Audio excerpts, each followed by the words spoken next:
Did y'all clap? Yeah. I did Alright. clap, so hopefully the audio won't be clapped.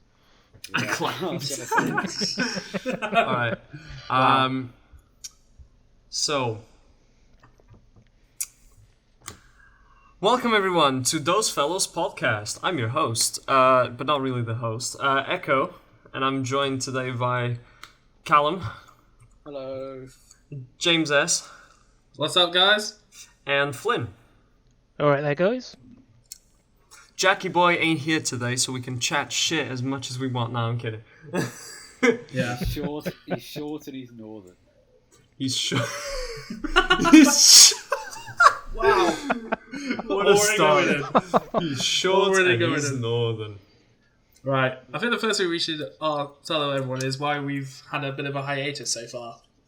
Yeah, so, can we grab our guns and put Callum against the wall and just shoot him down like the World War II kind of Okay. style? It was only I only made one of the mistakes, so Yeah, for some that's reason, true. It recorded all Yeah. my audio. Well, it recorded everyone's audio, but the second time it was a perfect episode. Everyone's audio is recorded wrong, and James Dell, who's not here at the moment, didn't save his audio, just deleted it. Like a freaking madman. Yeah. That's why we So, haven't yeah. made a podcast episode for a long time. mean- Loads of technical difficulties. I mean, So- James yeah, Dell, he I'm- lives on the edge, man. You can't expect him to save stuff. That's just how he does it. Yikes. Bit of a wild card. Flynn, you're on fire today, mate. Love it. No, but yeah, so audience, yeah, we didn't record for a while because the last two episodes were scrapped. They were literally worth trash, and it completely demoralized us. So, I wouldn't So, say that, but- but nah, I'm kidding. But we're back for, in this case, would be the actual third episode of the There's podcast. also scheduling issues with lots of people working different times. Yeah, Rona is on a madness still. So Yeah. everyone, a man's So everyone- chatting shit. yeah, everyone's chatting shit. So we're just trying to like sync up schedules because everybody works at a different time, and yeah, we're just trying to come up with a better schedule instead of like we usually used to do it on Thursdays, but then we switched to Saturdays. But now we're gonna try to figure something out. Anyway, enough behind the scenes stuff. Let's talk about actual topics. So. Yes. PPP, the triple P. Poo, poo, poo, poo. So What is- what- I was going to say, what is that, Echo? What is PPP? what is PPP? All right, audience. Here's the following. So when we were at uni, us boys studying film production, we had a unit called the Professional Practice Portfolio, which is literally it. By definition, it was supposed to be dedicated for us to make a professional portfolio that would carry out through after uni, so we could, have a portfolio and go for jobs and all that stuff. So what we're going to talk about is if that even made a difference, and if that actually made an impact in between all of us. So who wants to go first? Right, so we pretty much had to pitch in front of the lecturers our future plans and future 3-year career plan of how we're planning to get into the industry and what have led up to that point. With mine, I was quite annoyed because this is a bit of backstory. The presentation was about a year ago this week, I think, because it was just after Pancake Day. Because I remember we were having pancakes and we pitched in front of each other. Flynn might have been there. I can't remember though. I don't think I was, unfortunately. Oh well. I spent months on it. My lecturer told me that it was great. The week before the presentation, I do the presentation. I think it goes reasonably well, and then I get my feedback, and it's a D1. And I was really confused why, and I emailed, but he didn't explain it very well. Either way, my plan was to possibly move to Bristol because I know they've got a good film hub, and it's not as expensive to live in there as London. So that would have been some point last year. Obviously not. And I was going to look at. I was going to transfer to the supermarket that I was at then. I can't remember. I think it was M&S. and then also get a part-time job at a camera rental place, learn the specs and how to use all the cameras, everything to do with them, and then try and get runner and camera assistant, first AC jobs on films possibly. Yeah. On any films going around the West, but yeah, I haven't been able to do any of that. And there's not really any jobs around home, so I haven't done anything since the end of uni. Fairs. I mean, I kind of can relate to that, to be honest, because right now it's just been difficult to find like editing jobs, because there's not really many people like working on film at the moment, like at least from what I know. And the ones that I have tried to apply, like, I just have not had a response back. But then it makes me think, oh, no, I actually need a portfolio. And to be honest, I don't think Triple P actually did me anything special, to be honest. I don't think it really helped that much. Well, I'd say it helped just have a little bit more focus towards like actually how we want to try and do things. But with the whole Rona going around, it's just messed everything up. Like, you couldn't plan for that. It's just impossible to do so. It helped me refine my showreel, that's definite. I think my showreel is reasonably good at the moment. Fair enough. I mean, it doesn't matter anyway. Yeah, I mean, I think I have a decent showreel, despite it being short. I think it's quite punchy. I mean, you've got to have it reasonably short. 1 minute, maybe. Yeah. It almost reaches 1 minute. Because I remember I saw a bunch of friends who were like, oh, can I show you my showreel? Let me know what you think. And some of them was like 4 minutes. I'm like, I can't be bothered to watch it for 4 minutes. Make it snappy. Oh god, 4 minutes. That's like a lifetime when it comes to a short film. It's like they included whole scenes. I mean, I don't know how it works with like a scriptwriter showreel or a director's showreel. But I know a scriptwriter's one's got to show off dialogue, so I guess that can be slightly longer. Yeah. When it's I still think with 2 minutes cinematography or editing, you've got to have it. Like, I mean, I wouldn't even know how to show off an editing showreel, because cutting's a part of editing, but you also got to cut in a showreel anyway. So, do you understand what I mean? Yeah. I mean, how do you indicate? I mean, what I did with my showreel is I picked up like the some of my previous projects and like the best projects that, like, in my eyes, that I've done at uni, and then I just piled them up together in like a montage kind of thing. But then just adding some extra spice onto it, and but yeah, it ended up being like 50 seconds long. But I showed it to oh man, what was that? No, I'm getting it wrong. What was the name of our editing lecturer, man? Okay. Marco, yeah, Marcus, bruh. Marco, yeah. Marcus. No, Marco, yeah. Well, there goes our plot of censoring teachers' names. Cut this. No. Just bleep it. Just bleep it. Okay. Yeah, we'll bleep it. Just bleep it. No. But He's so Marcus, yeah. he's Marcus now. Yeah. No, but I've showed it to him, and he was like, "This is way beyond my skill level." Fair enough. I was like, "All right." For you to say that, then that makes my showreel pretty good, I guess.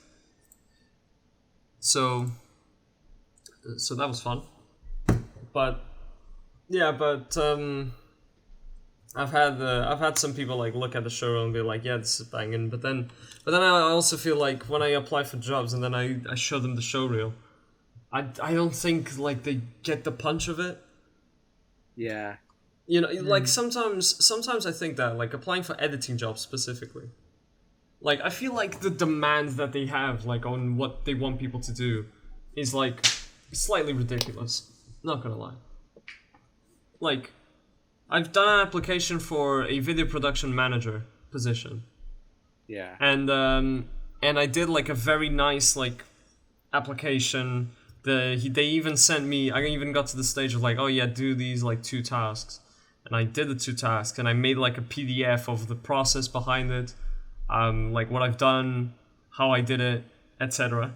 And I sent it off, and they said this is a really strong application. We really enjoyed this, but he missed like one detail of the video we sent you. And literally that was it. That was like extremely vague, the rest. The rest was extremely vague. And they were like, so we can't carry on with your application. But the application was strong, and I'm like, what? Could you at least tell me, like, where did I miss? Because, like, they only mentioned one thing in specific, but then they were extremely vague about the rest. And so I was like, okay, well, sure. It's like, I don't understand that. It's like, how can it be a strong application, but yet you can't either give good feedback on that application, nor can at least take you to the next round of interviewing or whatever? Because with a strong application, it implies right there and then that they really actually want you, but it's either that or they're just being really fussy. Yeah. Yeah, they do have high standards. Yeah, they do have high standards, and I'm like, nowadays I don't think in general you should have these high standards. I think you should have like at least a way of teaching, like applicants, like how the whole workflow goes and all that stuff. And yeah, it's just like, man, just allow it. Yeah. You know what I mean? Like, allow it, man. Allow it, fam. Allow it, fam. Yeah. But yeah, you get what I mean. Like, it's like it's being difficult for everyone. But to be fair, I can't be bothered. Like, at least I got jobs going on, so I still have an income. Yeah. Personally, for me, I think the whole unit, it was okay for me, but the whole like presentation thing, I shut that easily. Oh damn. I bricked it. Honestly, that was really bad. I managed to get a C2. I'm not been great. I've never been great at presentations. C2's not too bad. I'm not gonna lie, I don't even remember how much I got on my PPP, man. I don't even remember any of that shit. I actually got my assessment feedback sheet on my phone right now. Most of the stuff in it is all my portfolio content, which is basically well-edited showreel, good website, a good LinkedIn with half amount connections, good CV, etc. It was only grabbing that. my diploma. I'm literally grabbing my diploma to see my grades. Hold on. I mean, I had the lecturers. Let's call one Rick and. Okay, I am not going to talk about it. David. And I think it was the cinematography lecturer which made my grade go down, as he's notoriously harsh grader. Oh yeah, I agree with you there. I've seen from his point of view. I know he wants to like everyone to like be better and all that, but I don't know, Roger Deakins. Yeah. Already, but yeah, he's like 70. He's had experience in the film industry, man. Of course he's going to be good. Like when I was 18 in first year, and I was making some of my first films. Like I'd made a few films with a camcorder and stuff before, but not much stuff. And I did a few things at college, but not compared to the stuff that we were doing at uni. And it's like why is this film not Cannes material? I don't know, because it's the first film I've made. Student life. Hashtag. Oh, good old student life. I was production designer on that. I don't think I did anything for that. To be fair, production designer in first year is just the most difficult and awkward job to do. It is. Yeah. You haven't got a budget. You don't know anyone, so you can't get stuff off people. Also, we had no teaching for production design at all, ever. Oh yeah. They were just like, oh yeah, you be a production designer. I had to look up what production designer did. Wow. I was like, oh, set design, I guess. Yeah, design sets, design costumes. Like, don't get me wrong, I quite like to sometimes like design the sets to like give, but just to leave Easter eggs. You know what I mean? Oh yeah. Yeah. Oh, yeah, that's good. Like just leave Easter eggs or like leave certain objects that can define the character or something. Oh yeah, I was gonna say. Speaking of production design, like, James, you watched the Vertigo recently, didn't you? I did, yes. So, like, what did you think of like the costume design and production design behind it? To be perfectly honest, I didn't really feel much for it. I didn't feel like there was anything to it. It just felt like normal, really. But obviously, the film is very surreal. Okay. I won't spoil it. I won't spoil it for everyone. But yeah, it just felt like a normality in the whole surrealness of it. There is a video talking about talking about Vertigo having, because the special thing about that film, when I researched in like high school, the special thing about Vertigo is that it does a lot with color. Oh yeah, especially green and red. Yeah, I definitely got that. Yeah. So you can see like, oh, this guy drives a green car, he wears green clothes and all that stuff, and then the woman wears red clothes, like, and then the colors are like symbolizing how they feel or how they're thinking and all that stuff, and they do that throughout the whole film. Yeah. Which is like, it's really like interesting. This is what I mean with like production design. Is like production design can leave these kinds of like messages behind the characters just purely off the color of their clothes. Yeah, yeah. And it's like, and no wonder that it's like a hard thing to teach, because and like to learn, because it's like it's such a technical, like it's a subtle technical, you know what I mean? Like it's subtle. You don't see it at first, but then when you realize it, it's like extremely technical, and you can come up with these like really sick messages or really sick like you know, like yeah, you could convey emotions, symbolisms, and themes to it. Yeah, and themes to it and all that stuff, which is like the I would say it's like the art of production design, really. And Vertigo is like the best example for that, in my opinion. It's like the best example to learn like production design and all that stuff. I definitely haven't seen enough Hitchcock. I've been meaning to order his. You can get Blu-ray collections. Yeah. There's one for like 15. There's one for like £15 that has like, or £30 that has like 15 films, which is quite a good deal because it's like £2.50 a film. I'd say go for it. Yeah, I'll definitely go for it. I mean, that's the thing. I think I've bought that one, and it was like. It's got all his classics. Oh yeah, it's like the first time I watched Psycho as well was because I bought the whole box set. Psycho, surprisingly scary. You wouldn't think it would be. It does have its moments still, and that's what I'm quite surprised about. Like, I see modern horror films, I'm like, and then you see Psycho, I'm like, oh, wow, that's still scary a bit. The hell. I love when films have these kinds of like plot twists. You know what I mean? And I know that Psycho had like a big plot twist.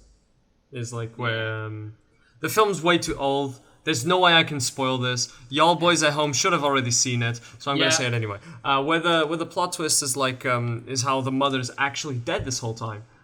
Yeah, and it's all him. And it's all him, and then they go to investigate, and it's like, oh, it's the mother's soul that's still trapped inside his body, going like ape shit. And I'm like, whoa, that's a bit of a supernatural bit, but still, it's a very good bit. I love the quote at the end where his mother's voiceover just says, "Lie, he wouldn't harm a fly," and then it fades to the car being pulled up at the end. Yeah, that was a really good like was it anticlimactic? No, it was It's a payoff, really, sort of like a reveal of sorts.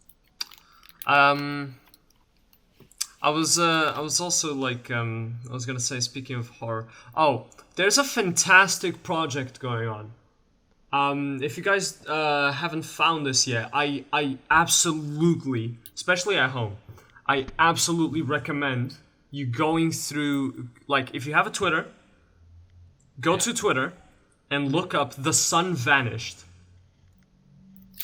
Okay? It is a fantastic project that's going on that started like way back in like 2016 or something.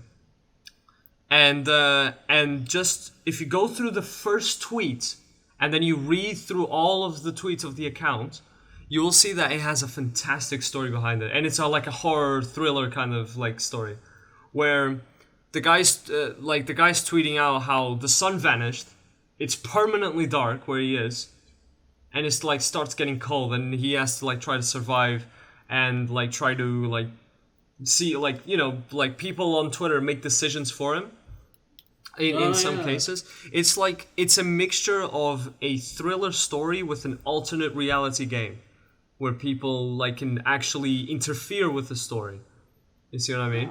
And the director of this project is now working on a short film that's based on The Sun Vanished. And the thing about The Sun Vanished is that it's completely dark, but then there's these light like creatures that just go around like trying to hunt people. And then you have like people leaving messages like, oh, the white light like means you're safe for now. The blue light, like avoid at all costs. The red light, run. You know what I mean? And it's not only tweets. You also see like snippets, like video snippets of his like phone recordings. And there's one that always it gives you like a chill down your spine. Because like the sound of like a camera shutter, right? Yeah.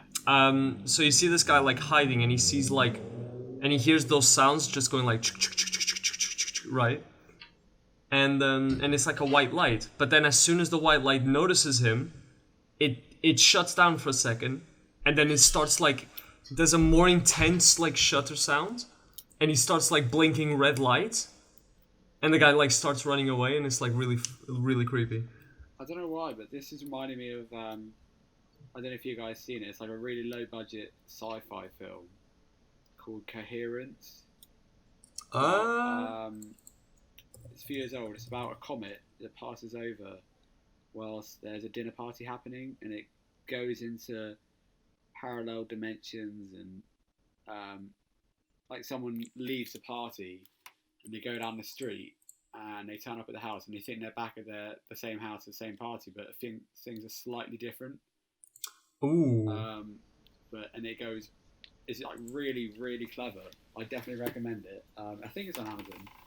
I watched it a few months ago last year, but yeah, it's really, really good. And then you're like, for the whole film, you're thinking, wait, is this back in the same reality, or? Yeah, I see what you mean. Like, and then people start getting angry and stuff because there's also like certain things that people like don't know and stuff. Like they say about events that they went to and stuff, and they're like, wait, what? I might actually watch that. I'll put it like in my Coherence. watch list. Definitely recommend it. Yeah. This is also reminding me of something that I've seen a while back. It's an Instagram story called Eva Stories. It's based off it's based off the Holocaust, mind you, and it's an Instagram story like short film about this young girl who goes through the events of the Holocaust. Yeah, if you search it up on Instagram, it's called eva.stories, and it's really good. Yeah. I think we can all agree that like horror, despite it being trash nowadays, like depending on what franchise you're looking at, but horror is still categorized as being the easiest genre to produce and make. That's why I don't like it. That's why I don't like to make horror films that much, because why? It's because it's too easy. It's too easy to. I mean, you think it might be easy, but it's not always like easy because there's easy tropes and cliches to use. But true, but at the end of the day, but you can still make like the only reason like I don't like to watch horror films for like the scare. I think like thrillers are the best ones because they're like they have such unique concepts that I don't think any like prove me wrong, but like thrillers, there's like so many films in the thriller genre that comes up with such like unique ideas and concepts that you're just like, what the You look at other Yeah. films and it's just like horror is just to jump scare you. Action is just like action. Well, it is what it is. Sci-fi can also come up with some unique stuff, but it's always based around like science-y stuff. While in thriller it can also be Comedy is science one of the stuff hardest. or supernatural stuff. You know what I mean? Or paranormal stuff. Um. Well, I'm looking at it now. Coherence had a $50,000 budget. What? Yeah, it's pretty much in like one location, but it's like one of the cleverest films I've ever seen. Dude, $50,000 is literally nothing nowadays for a Hollywood that's film. That's something that, well, most people could probably build up if they needed to. Just meant they've used their budget very wisely. I mean, if it's a great film, like Yeah, 50,000 for a film of the caliber that you're talking about, then yeah, that's amazing. like it's a bit slow getting into it, but then like once the stuff starts happening, you're like, whoa. It's always like that. I always like it when it's like that. When it does like a curve, you know what I mean? Like Yeah. it's slow, slow, slow, slow. Oh shit. But yeah, no, it's definitely something. Oh, we can put it on the letterboxed. Perhaps, yeah, List. yeah. There was another one that I found like extremely messed up that I watched. But I'm trying to remember what was the name of the bloody film. Was it? Oh, this one. A Cure for Wellness. Oh, I've heard of that. I've seen Had, it. had that Canadian actor, Danger Han. I think so, yeah. But oh my god, is A Cure for Wellness a very messed up horror thriller story that I've watched. Oh, actually, almost made me gag Yeah. because of how, just even thinking about it's like giving me a bit of a gag reflex. Not gonna lie. Maybe I'll just give it. The film is 2 hours and a half long. Just by the way, Wow. like it's actually a big film, but it's it has a very weird, messed up story. That is like, I don't even know if the ending is considered a good ending. I mean, I'm not gonna lie. I haven't seen like horror's not my favorite genre. Fair. I've never been a huge fan of getting scared. I mean, when I was younger, I used to despise horror films. I would never watch any. I've watched more now. I Yeah. come to appreciate them a bit more. But I remember, I think one of the first horror films I watched was Woman in Black when I was like 11 or 12. Ooh. That freaked me out. It shouldn't have been a 12, I don't think. Damn. Oh, wow. Yeah.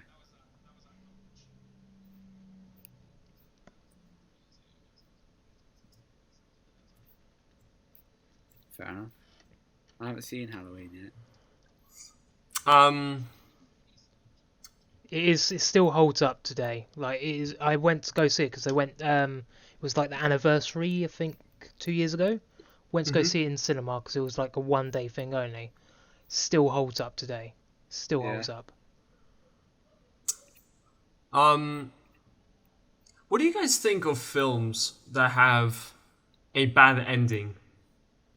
Like just the outcome of the whole plot and story is a bad like outcome, So and you're the film saying, ends on you're saying the on a rest bad of the ending. film is reasonably good? And No, then no. it- I mean a bad ending, not in quality, but in storytelling wise. Like, for example, oh, the villain wins, kind of The thing. Mist, You know what I The mean? Mist. You seen The Mist? Example, yeah, that's a good one. That's devastating.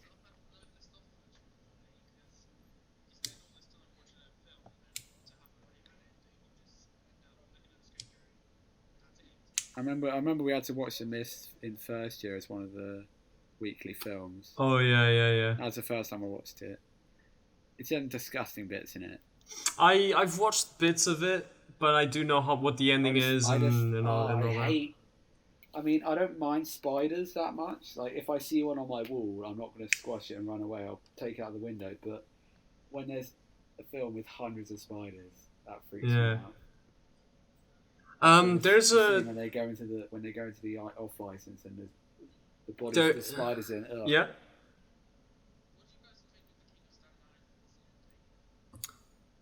Wait. The King of? With Pete Davidson. I watched it. I watched it a few months ago. I was trying to remember what the ending. Not gonna lie, I don't think I've watched this. Oh, doesn't he go for a job interview in New York?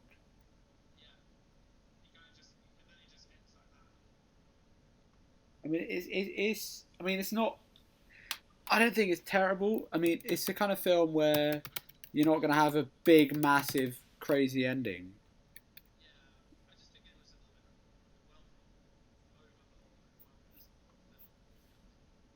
Hmm. I mean, I like the film.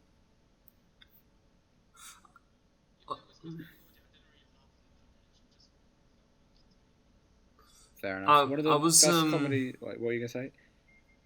No, I was gonna say that like there was like in terms of bad endings, there was like a film that not gonna lie I will consider it a bit trash.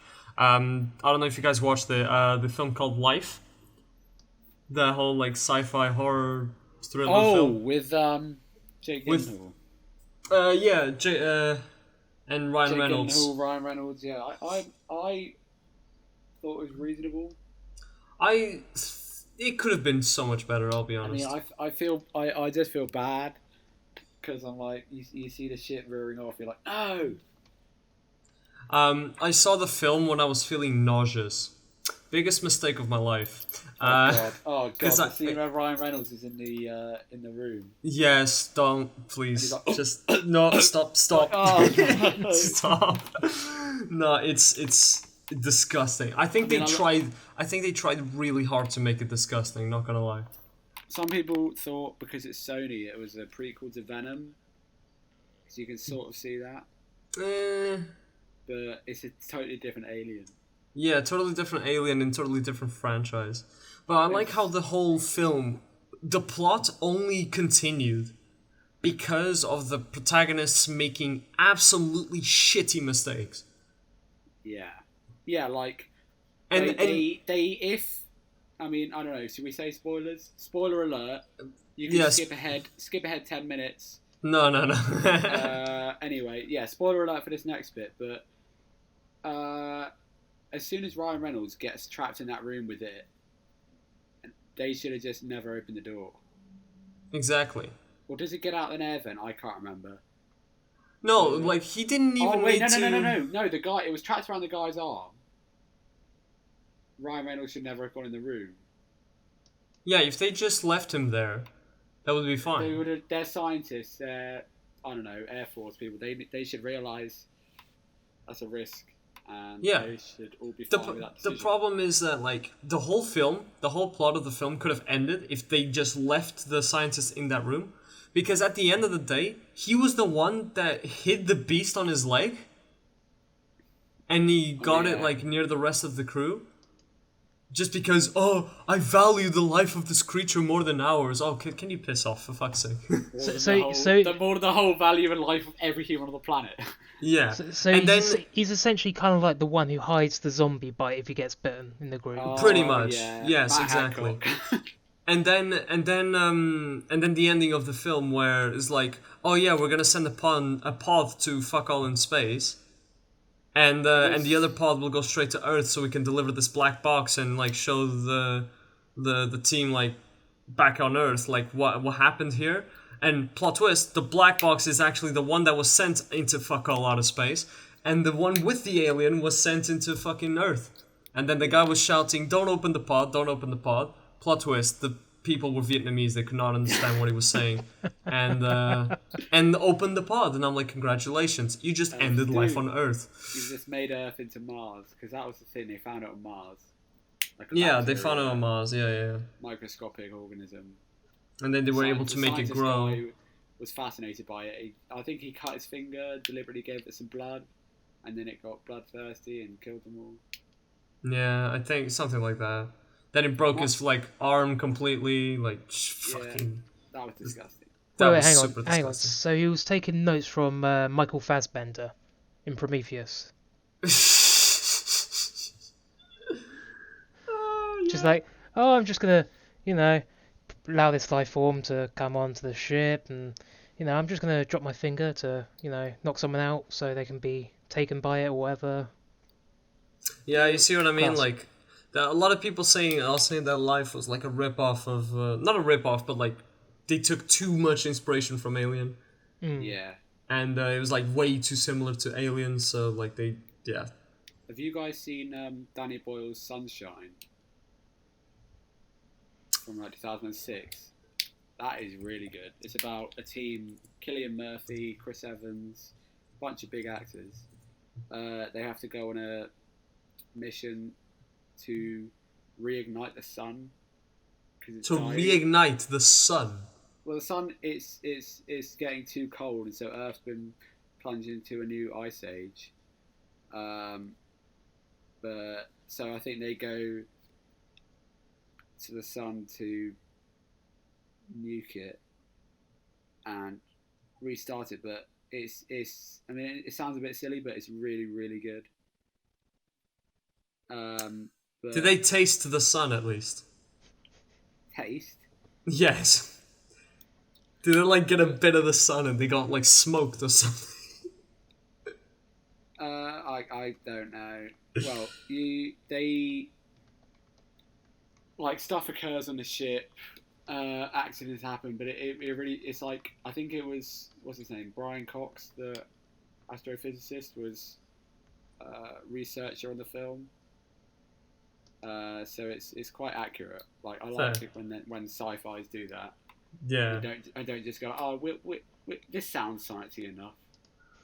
A quick shout out. Jack's on his break at work. That's why he's not here. He's getting. He probably isn't getting paid for this, but oh well. He isn't getting paid for this, no. Nah. None of us are getting paid for this.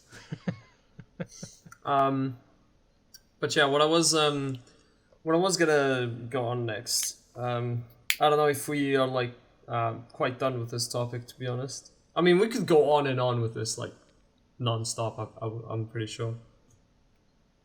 But we did say like before the podcast there was like some news related stuff that I wanted to that Callum still doesn't know about, but I have mentioned to Flynn and James like earlier. So Amber Heard got fired from Aquaman 2. Really? Yes, she did. Good. Deserved, absolutely. Yeah. And Johnny Depp got rehired by Disney. Awesome. And he's getting to reign on like his court case against her. So he's like getting a few more points, let's say. Yeah, it's finally people realizing that she was the one in the wrong, Yeah. not him. He's just a nice guy. No, people are now realizing that when a woman says, "Oh yeah, he beat me up," it's like automatically, yeah, she's right. And then when a guy says, "Oh, she beat me up," everybody just goes, "Lol, pussy." But yeah, that's just a bad attitude. It's a bad double standard. So people are now realizing, oh wait, no, this is a bad double standard. So they realize this, and now they're going after Amber Heard and trying to get her to jail. Yeah, because she cut half his finger off. She broke his finger completely, and now he can't play guitar. She The poor slashed it guy. with a smashed bottle. Jesus Or Christ. severed it. Something like that. Took a shit in the bed. I remember that one. Yeah, what is that about? I mean, that's not abusive. That's just weird. I mean, apparently that's one of the things. So I mean, Drugs. Correct me if I'm wrong. Drugs. Yeah. Loads of drugs. That's what crack does to your mind. It makes you want to shit in the bed. And also, one of the Mandalorian actors got fired for the shit she said. Yeah. Turned out she was a Nazi. I Yeah. mean, I wouldn't say she's a Nazi, but No, she does have. She was right wing, and she Quite. expressed a lot of quite controversial views on Twitter, which Disney did not like. Yeah. what else? Oh yeah, there's a new Mortal Kombat trailer today. Oh, yeah. Doesn't look terrible.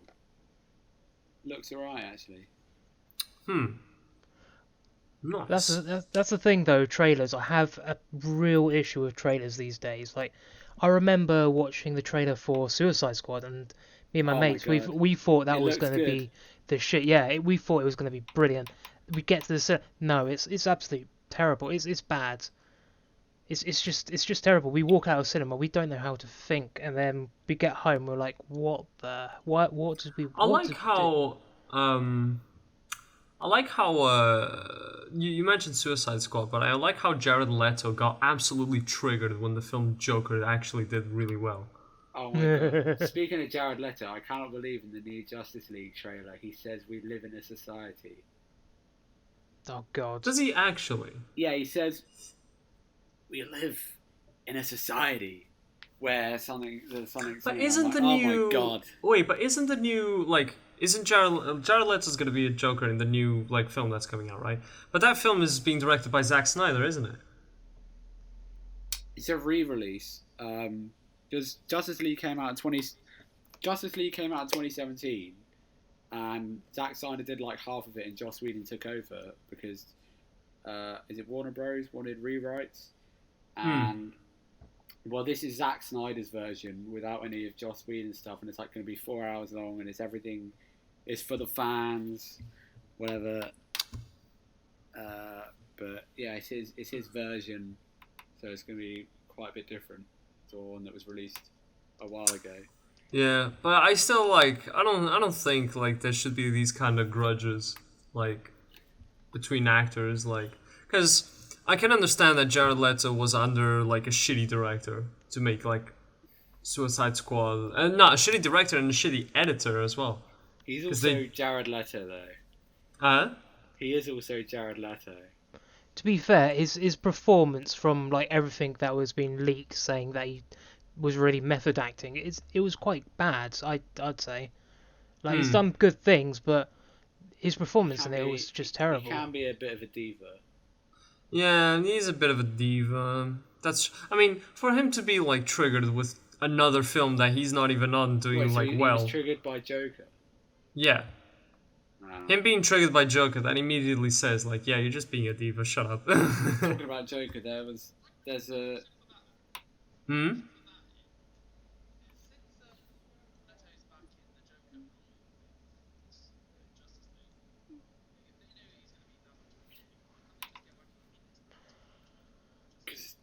Different world. Yeah, because the Joker film itself is like just cut off from like all of that stuff. Which I like. Yeah, Well, I mean, yeah. there's plans of a sequel for the Joker film, so there's that as well.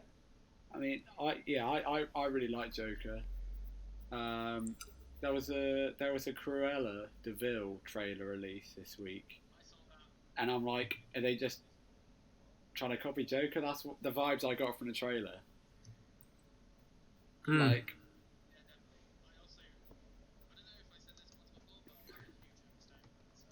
yeah. All right, this is the moment where we're all gonna call James S a simp. 1, 2, 3. No, I'm kidding. Whoa! I'm kidding. No. What I was gonna say though, I was gonna say something else, but we dived into the Joker rabbit hole, but now I can't remember what I was gonna say. Jack Sparrow. No. Yeah, we already mentioned this. Damn it, I was gonna. Okay, fuck it. If I forgot about it, it probably wasn't important. Anyway. But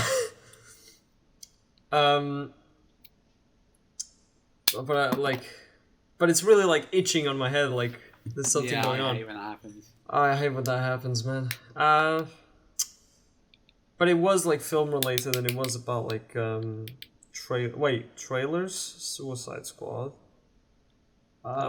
He's remembering. A trailer from a few years ago. Cue the dramatic music. No, oh man, I know it was something about trailers. Oh yeah, I mean, it's not exactly that, but I'm hoping this will satisfy the itch on my head. I feel like, in terms of films, me and my best mate in Portugal, like we usually avoid trailers as much as possible.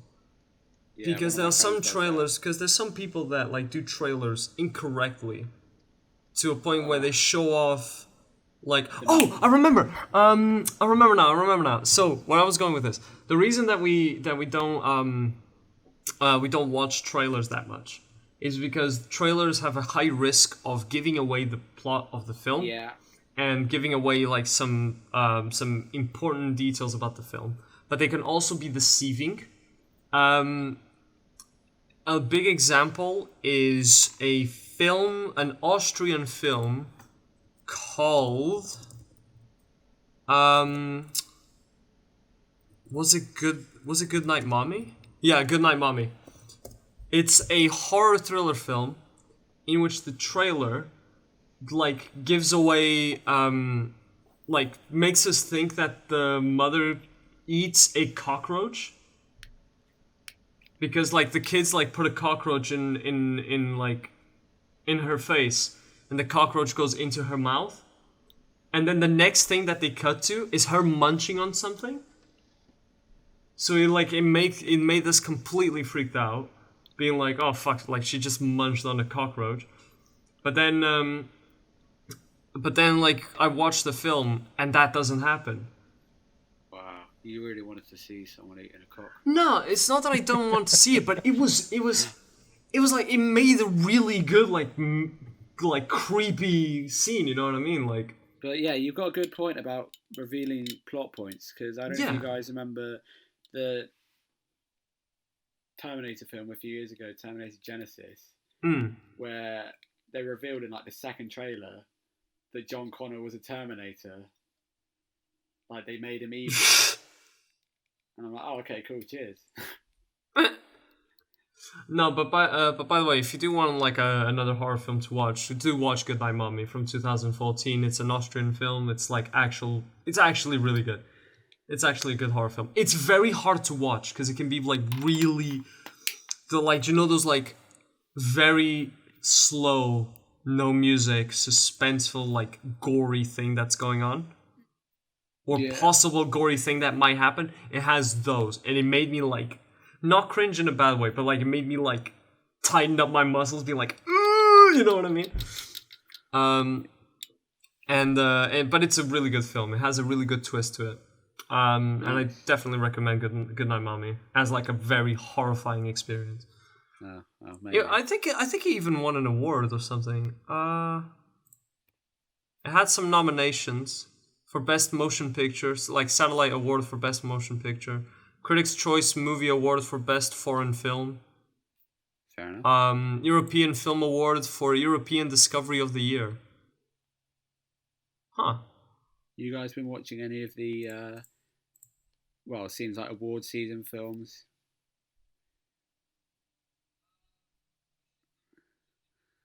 Yeah, there's a few of them that I really want to watch on my list. One of them is Sound of Metal with Riz Ahmed, about the drummer that goes deaf. Don't know if you heard of that one. So he's a heavy metal drummer. It's an Amazon film, and it's about his slow loss of hearing. That looks really good.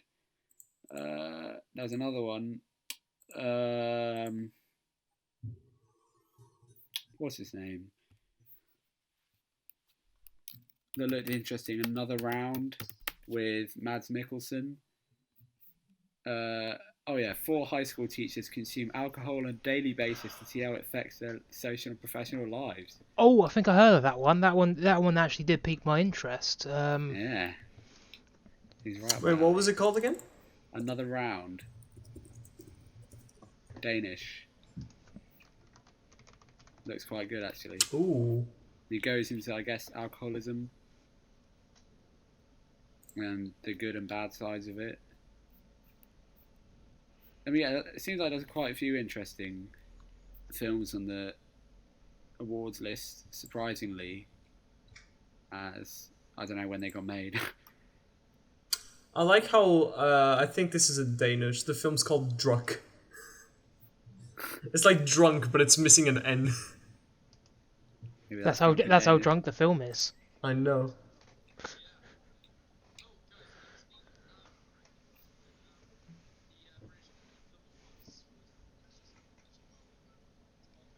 Oh yeah, what's one? Oh, go on then. Hold up.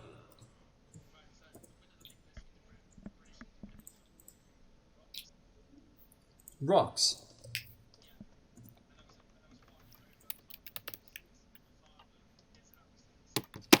I think I've heard of Overcomers, maybe.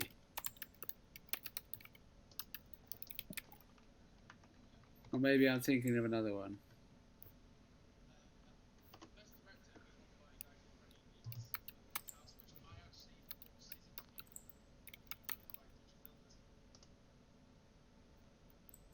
Yeah?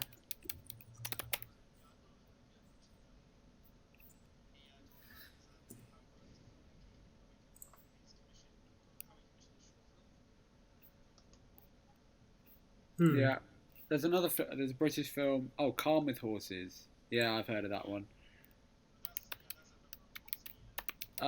There's another one it's got Anthony Hopkins, called The Father, which looks really good, which is a look into dementia and Alzheimer's. It just looks like a really, because it looks like a really interesting way. I know, yeah, I just like the way that they've got different actors acting as people in his life, to show that that's how it might appear to a person with dementia. Like, I don't know this person. Oh yeah, Anthony Hopkins, good actor. Nice. I'm looking at the website now. There's like multiple names on it. Like, were they all like, for example, best actors or best directors, or is it just one that's selected?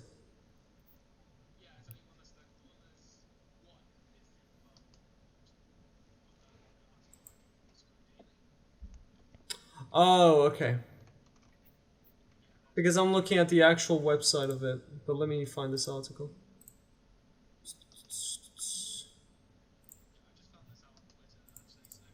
Fair enough. Hmm.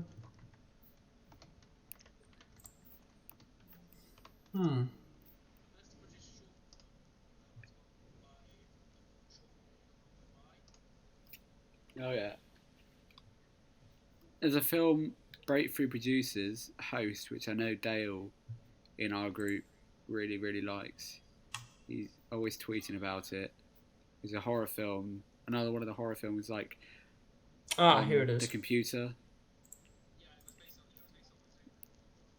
Yeah. Looks interesting. I can see it. I can see it now. Best British short film, The Long Goodbye. British independent film, The Rocks. Breakthrough producer, Irun Gurtubay? I think I read that right. Gurtubay. Maybe. Douglas Hickox Award, Rose Glass. Best Supporting Actress, Kozar Ali. Rain Dance Discovery Award, Jacob Thomas, Eva Riley, Valentina Brazzini, and Bertrand Favre.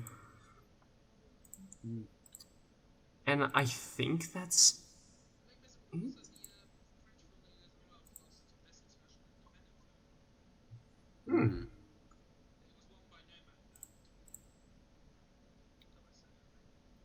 Nomadland. Yeah, that's Francis McDormand. Yeah, I mean, I'm never that good with awards season. I always I normally watch about 2 or 3, and then I keep meaning to watch the other ones. I'm a few years behind. Yeah. Oh yeah, as the recording of this podcast, the Perseverance has landed on Mars. Oh, my sister's name was on that one. You could put your name on it. Yeah, there's, on the NASA website, you fill in a thing, your name gets put on the side of it. Oh, dang. Or something like that. And I've signed up for one in a few months, maybe. And I've got my name's going to be on one of them, which I think. No, it's free. You just fill in your details. I'll find the link. But it's really cool having your name on Mars for the rest of time. Until, I guess, Sam comes out. I like how the NASA's Perseverance Mars rover now has a Twitter account that's verified. And now has posted 15 minutes ago it posted, "Hello world, my first look at my forever home," and it's like a picture of one of its cameras. That's sick.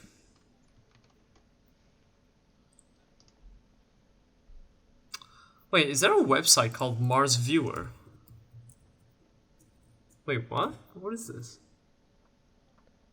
Yeah, man. I mean, a lot of what NASA does now is they actually allow a lot of people just to look at what they've achieved as well. So I think most of was it Curiosity? I think there was a live feed of that or something like that. Yeah. When did it land? Hmm? When did it land? Well, considering that the tweet was 16 minutes ago, that's probably been very recent. Oh, I want to see a video. Oh, here we go. Black and white.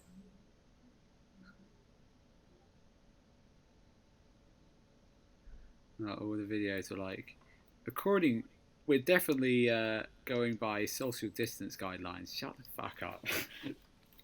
I've heard that word too many times. I never want to hear it again after this year. Sad story in 2 parts. Someone tweets, "Go drop hearts in the YouTube comments on the Mars video, right?" And then the NASA's video on "Watch NASA's Perseverance rover land on Mars." Comments are turned off. Ooh. Ouch. That's sad. Oh. Apparently there was a trailer for Disney's Cruella. I did mention that earlier. You did mention that, right? Yeah, I did mention that. Saying how it looked like a Joker ripoff. Ah. But James doesn't mind because it's got his favourite actress. I guess we could say James is an Emma Stoner. Haha. Haha. Yeah. Alright, we shall rename you on this fucking Discord group Emma Stoner. we shall put it on the podcast instead of James S, just Emma Stoner. And then the plot twist is it's since the beginning of this episode, so people are gonna wonder, wait, why is it Emma Stoner? And then they're gonna reach the end of this podcast and they're like, oh. Yes.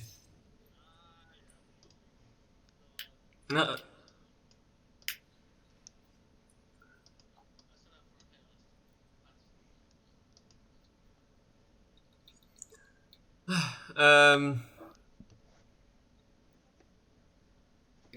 But yeah, we are at 59 minutes in.